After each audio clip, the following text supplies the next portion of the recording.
तो हेलो दोस्तों, नमस्कार। स्वागत है आप सभी का एजुकेशन मंत्रा में। इस वीडियो में हम विद्यार्थी जीवन से संबंधित बहुत सारी इंपॉर्टेंट अपडेट को डिस्कस करने वाले हैं, जिसमें यूपी टेट, साथ ही साथ असिस्टेंट प्रोफेसर भर्ती, दरोगा भर्ती, नई भर्ती, शिक्षक भर्ती और साथ ही साथ और तमाम सारी लेटेस्ट अपडेट को डिस्कस करेंगे। वीडियो में आगे बढ़ें इसके पहले जो यूपी टेट की प्रिपरेशन कर रहे हैं उनके लिए एक छोटी सी इन्फॉर्मेशन। अगर आप यूपी टेट की प्रिपरेशन कर रहे हैं तो ऐसे में चक्षु पब्लिकेशन की तरफ से ये बेहतरीन स्टडी गाइड आपके लिए काफ़ी इंपॉर्टेंट है, क्योंकि इसमें 3000 से अधिक अध्यायवार महत्वपूर्ण प्रश्नों को व्याख्या सहित हल किया गया है और जो पूरी यूपी टेट की थियरी है उसको भी यहाँ पर डिटेल तरीके से समझाया और बताया गया है। 2 प्रीवियस ईयर के पेपर्स को सॉल्व किया गया है। ये बुक्स आपको ऑनलाइन और ऑफलाइन दोनों मोड में अवेलेबल हैं। ऑनलाइन के लिए लिंक डिस्क्रिप्शन बॉक्स में प्रोवाइड है, वहाँ से फॉलो करें और दिए गए नंबरों पर कॉल भी कर सकते हैं। ऑफलाइन के लिए अपने किसी भी नज़दीकी बुक स्टॉल पर जाकर कॉन्टैक्ट कर सकते हैं। और साथ ही साथ यूपी टेट के लिए चक्षु पब्लिकेशन की तरफ से सब्जेक्ट वाइज बुक्स भी निकाली गई हैं। ये बुक्स आपको ऑफलाइन और ऑनलाइन दोनों मोड में अवेलेबल हैं। यूपी टेट के प्राथमिक स्तर के लिए मॉडल प्रैक्टिस पेपर भी आपको उपलब्ध करवाया गया है। तो देर किस बात की, चक्षु पब्लिकेशन की बेस्ट बुक्स के साथ अपनी यूपी टेट की प्रिपरेशन को बूस्ट। तो दोस्तों, अगर देखा जाए तो यूपी टेट के जो प्रमाण पत्र हैं उनकी वैधता आजीवन की गई है, लेकिन फिर भी जो आवेदन हैं वो बहुत तेजी के साथ हो रहे हैं। जी हाँ दोस्तों, और ये जो ताज़ा आंकड़ा है उसके अकॉर्डिंग देखा जाए तो जो आवेदन, पूर्ण आवेदन की बात कर रहे हैं यहाँ पर, वो लाखों में पहुँच चुके हैं और साथ ही साथ रजिस्ट्रेशन भी लाखों में हो गए हैं। तो क्या कुछ आंकड़ा है इसको दिखाते हैं। यहाँ पर दोस्तों देख सकते हैं, उत्तर प्रदेश शिक्षक पात्रता परीक्षा यूपीटीटी के लिए अब तक 2.5 लाख ने आवेदन कर दिया है। अंतिम रूप से 2.5 लाख ने आवेदन किया है, जबकि 3,56,000 अभ्यर्थियों ने रजिस्ट्रेशन भी करवाया है। 7 अक्टूबर से यूपी टेट के ऑनलाइन आवेदन लिए जा रहे हैं। तो दोस्तों यहाँ पर देख सकते हैं आप, 2.5 लाख से ज़्यादा पूर्ण आवेदन हो चुके हैं, जो कि एक बहुत बड़ा आंकड़ा है। और समाचार पत्र पहले ही छप जाते हैं तो देर रात तक तो ये आंकड़ा 3 लाख को भी पार कर चुका होगा। तो दोस्तों यहाँ पर 3,56,000 ने कुल मिलाकर रजिस्ट्रेशन किया है। तो इस लिहाज से देखा जाए तो तकरीबन 15 से 20 लाख, लगभग आवेदन 15 लाख तो आने ही आने हैं। इसका एक बड़ा कारण है एनआईओएस से जो डीएलएड किए हुए हैं उनको भी कोर्ट ने अलाउड कर दिया है और उनकी संख्या लाखों में बताई जा रही है। यूपी में अकेले हैं लाखों में, और ऐसा नहीं है कि यूपी बस के आवेदन करेंगे, इसमें एमपी के, दिल्ली के, आस पड़ोस के, राजस्थान के, हर एक राज्य से किए हुए जो डीएलएड है एनआईओएस वो भी इसमें पार्टिसिपेट होंगे, क्योंकि उन्हें बखूबी मालूम है कि उत्तर प्रदेश की जो भी चाहे शिक्षक भर्तियाँ हो या अन्य कोई भर्तियाँ, उनमें अनदर स्टेट वालों को भी मौका मिलता है। पिछली 68,500 से ये चलन शुरू हो गया है अदर स्टेट वाला, 69,000 में भी हुआ, तो फाइनली आगे वाले भी भर्तियों में होने वाला है। तो दोस्तों इसके लिए आपको काफ़ी तरीके से तैयार रहना होगा। जो यूपी टेट क्लियर कर रखे हैं तो वो लोग सुपर टेट की प्रिपरेशन अभी से बहुत बेहतरीन तरीके से करना स्टार्ट कर दें, क्योंकि इस बार कंपटीशन काफ़ी तगड़ा होने वाला है। अब दोस्तों एक खुशखबरी के बारे में बात करेंगे। बीएड बीटीसी छात्रों के लिए खुशखबरी है। नई शिक्षक भर्ती के पदों का जो ब्यौरा है वो जारी हो चुका है। जी हाँ दोस्तों, अब आप लोग सोच रहे होंगे कि क्या ये उत्तर प्रदेश में जो नई शिक्षक भर्ती है उसका पदों का ब्यौरा है। जी नहीं, ये है केवीएस के पदों का ब्यौरा। जी हाँ दोस्तों, आपको दिखाते हैं। यहाँ पर दोस्तों देख सकते हैं KVS tentative vacancy position as on 30/9/2021, मतलब 30 सितंबर तक में जो पीजीटी और टीजीटी और साथ ही साथ यूपीपीआरटी की वैकेंसीज हैं उनको हम बताएंगे। यहाँ पर पीजीटी बायोलॉजी के 181, केमिस्ट्री के 210 और कॉमर्स के 49, कंप्यूटर साइंस के 102, इकोनॉमिक्स 138, इंग्लिश के 187, ज्योग्राफी के 91, हिंदी 236, हिस्ट्री 83, मैथ्स 227 और फिजिक्स के 141, बायोलॉजी 301। ये टीजीटी का है और ये पीजीटी का ऊपर मैंने बताया है। तो यहाँ पर आर्ट्स के 147 है टीजीटी में, और पीजीटी की जो अहर्ता है दोस्तों उसमें पोस्ट ग्रेजुएशन होना चाहिए। टीजीटी की अहर्ता में आपको बीएड किया होना चाहिए और प्राइमरी टीचर्स के लिए बीएड बीटीसी कुछ भी किया हो दोनों चलेगा। तो यहाँ प्राइमरी लेवल के लिए 3,818 पोस्ट हैं और प्राइमरी टीचर म्यूजिक के लिए 198, अगर इनको जोड़ लिया जाए तो लगभग 4,000 के करीब ये सीटें हैं। और ऊपर जो टीजीटी पीजीटी की सीटें हैं वो लगभग 5,000 हैं।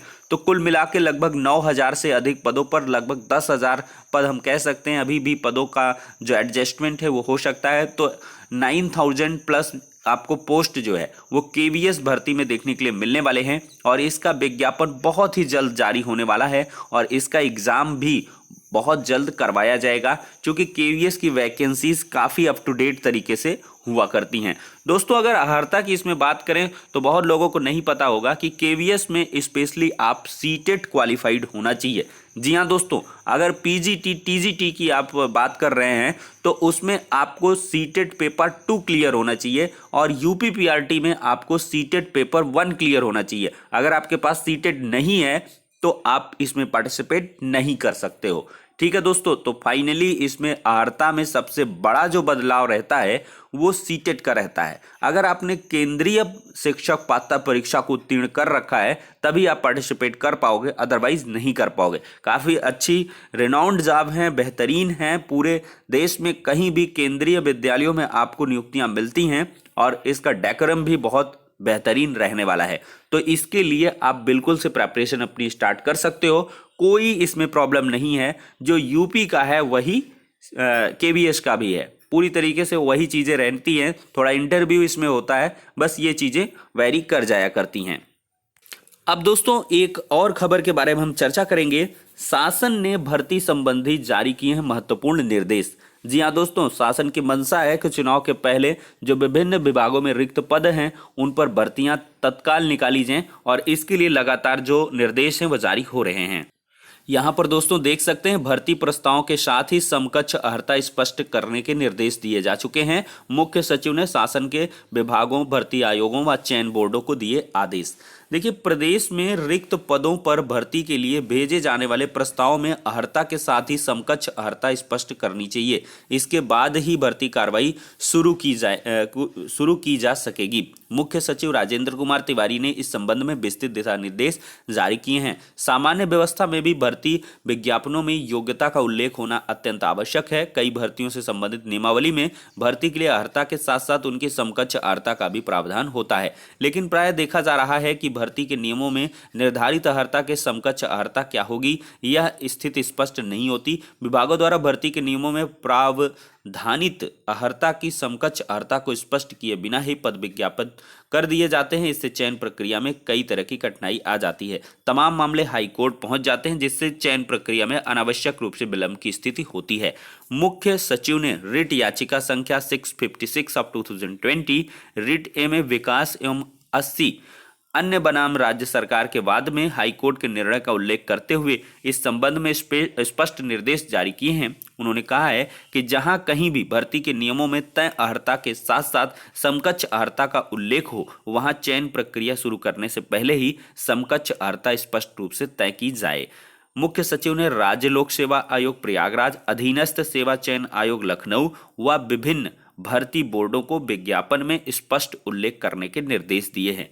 तो यहाँ पर लोक सेवा आयोग, यूपी SSSC और साथ ही साथ विभिन्न बोर्डों जिसमें माध्यमिक शिक्षा सेवा चयन बोर्ड और बेसिक शिक्षा का जो विभाग है उसको, और साथ ही साथ अन्य जो भी विभाग है, सबको सम्मिलित रूप से ये चीज़ें कही हैं। तो अवश्य ही यहाँ पर भर्तियों की जो उम्मीदें हैं वो काफ़ी ज़्यादा बढ़ चुकी हैं। पिछले दिनों आपने दोस्तों देखा ही है, सेवानिवृत्त से रिक्त पदों पर शुरू होंगी भर्तियां। राज्य ने सरकारी विभागों में सेवानिवृत्ति के बाद रिक्त पदों पर भर्ती शुरू करने के निर्देश दिए हैं। अपर मुख्य सचिव कार्मिक देवेश चतुर्वेदी ने इस संबंध में सभी विभागाध्यक्षों को निर्देश भेज दिया है और इसमें कहा गया है कि जरूरत है तो उच्च स्तर से तत्काल अनुमोदन ले लिया जाए। अब दोस्तों हम बात करने वाले हैं दरोगा भर्ती के बारे में। 2745 पदों पर भर्ती के लिए आवेदन शुरू हो चुके हैं। बात हो रही है कर्मचारी चयन आयोग ने दिल्ली पुलिस और CAPF में सब इंस्पेक्टर के 2019 के पदों के आंकड़े के वेबसाइट पर जारी कर दिए हैं। दिल्ली पुलिस में अब इंस्पेक्टर के 211 पद हैं, पुरुषों के लिए 132 जबकि महिलाओं के लिए 79 पद हैं। वहीं इसमें यानी दिल्ली पुलिस और कुल मिलाकर शायद 2745 पद हैं। इनमें पुरुषों के लिए 2365 और महिलाओं के लिए 169 रिक्तियां हैं। तो दोस्तों कुल मिला के आवेदन स्टार्ट हो चुका है। ज़्यादा इन्फॉर्मेशन के लिए डिटेल तरीके से वेबसाइट को विजिट कर सकते हैं। अब दोस्तों यहाँ पर 3,65,000 छात्रों की शुल्क भरपाई के लिए नियमों में देंगे ढील। समाज कल्याण विभाग को भेजा प्रस्ताव, जल्द जारी होगा औपचारिक आदेश। यहाँ पर दोस्तों नियमों में ढील दी जाएगी। और दोस्तों ये वो छात्र हैं जो पिछले सत्र में बजट की कमी समेत कई कारणों से इसका लाभ नहीं पाए थे। समाज कल्याण विभाग ने वित्त विभाग को प्रस्ताव भेज दिया है। शासन की सहमति से ही प्रस्ताव भेजा गया है, इसलिए मंजूरी मिलना तय माना जा रहा है। वहीं अब विद्यार्थियों को भुगतान के लिए 423.66 करोड़ रुपए की मांग की गई है। तो दोस्तों यहाँ पर काफ़ी सारे चेंजेस के साथ आपको ये चीज़ें मिलने वाली हैं। तो वर्ष 2020-21 में बजट की कमी से नहीं हुआ था भुगतान, तो अब इनका भुगतान हो जाएगा। कुल मिला के नियमों में ढील मिल चुकी है। तो इस प्रकार से दोस्तों सारी की सारी अपडेट्स हो जाती हैं। नेक्स्ट वीडियो मिलते हैं, तब तक के लिए शुक्रिया, धन्यवाद।